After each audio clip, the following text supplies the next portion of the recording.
I was getting together with my friend B.B. Winans to write a song together the next day. And I put my head down on the pillow and I had a dream. And it was unlike any dream I've ever had.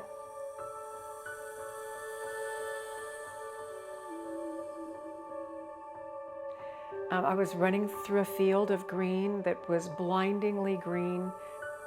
We don't have that color of green here on Earth. And there was a little cabin in the woods, and out ran hundreds and hundreds and hundreds of little children.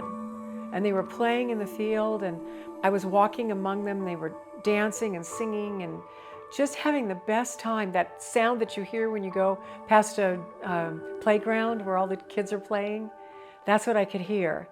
And they couldn't see me. None of them could see me. And then this one little toddler just kind of made his way up to me, and he looked up at me and he could see me, and I reached my hand down and he took my little finger, and as soon as he grabbed onto my little finger, I knew who he was. He was mine. And he looked at me without speaking a word, and he said, "It's okay." And then he just turned and went back to play with the children. And I woke up out of that dream with just tears running down my face. I hadn't been thinking about my abortion.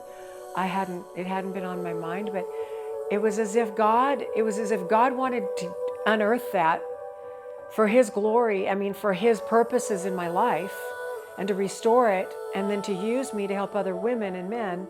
And He had to put me to sleep to do it, because it was buried so far under there. And so I got up and I cried all the way to the writing session, and I walked in and mascara running down my cheeks, and B.B. Winans said, what happened to you? And I told B.B. Winans about my dream. And so he was the first person that I ever told about my abortion, all those decades later. And I said, how are we going to do this though? And I started, discounting it. How can we write a 3-minute song about this? And he said, I don't know how we're going to do it, but we're going to try to do it because God gave you that dream. And so we wrote a song called Found.